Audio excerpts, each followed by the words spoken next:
rolling. First thing I want to talk to you about is safety. I know that these protests, they aren't linked in any way to what's going on in LA or even at the state capitol.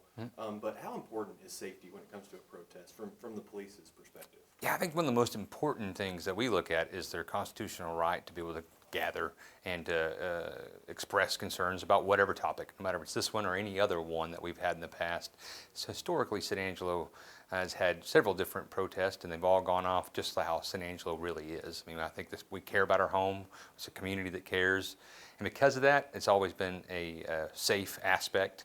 Now, we do have plans. Every time something comes up, we always make sure that we train to make sure that we have things in place and that we are prepared just in case there's bad actors that come in from out of town or something like that.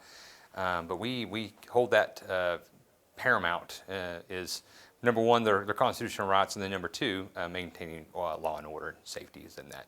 Yes, sir. Yes, sir. Well, what I'm curious about is police presence on Saturday. Yes, sir. What can we expect in the way of police presence? Typical of what we've done for the last 5-6 years is we have a few folks out there just to kind of make sure that things are going appropriately and that they're abiding by what the Constitution afforded them the opportunity to do, and we encourage that. But we have the folks that are just kind of laid back, just making sure that things are safe. And you mentioned it historically, San Angelo has never been the place for any kind of super violent protest. Yes, sir. If you don't mind me asking, how long have you been with the police department? Since the San Angelo Police Department? Yeah, since 2008. And how many protests have you actually been present? What I would classify as a traditional protest would be 0 that I have. We had one that we've had organized events, right, in which we support that all day long.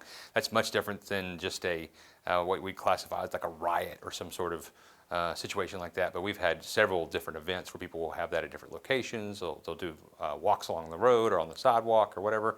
But those are with permits, and some of those situations we're on the road, and we just encourage everybody to stay well within the means of the law, and we support their right to protest anything, regardless of what the topic is. Yes, sir.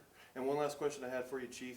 For people that are seeing what's going on in LA or at the state capitol, yes, sir. Is there a message maybe that you have for the people of San Angelo about, kind of what the police will be doing, maybe to kind of put their minds at ease? Sure. Well, number one, we're ready for anything that come our way. We don't anticipate that. We know who San Angelo is and what the people here stand for.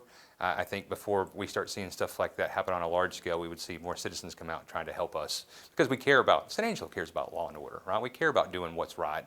The situation is one of those things that we're gonna walk through, and we're going to make sure that we have things in place. But we know San Angelo will be true to who San Angelo is. Yes, sir. All right. Well, that's all the questions I had for you, Chief. Is there anything else you want to add? I know we 100% here at the police department support and we want to make sure that everybody's opportunity to be heard is there, and we just want to make sure that's done within a peaceful and legal manner, right? So with that being said, we make sure we have everything, we plan for the worst, right? But prepare for the best, because that's who San Angelo is. Yes, sir. Yes, sir. All right. Thank you very much. Thank you.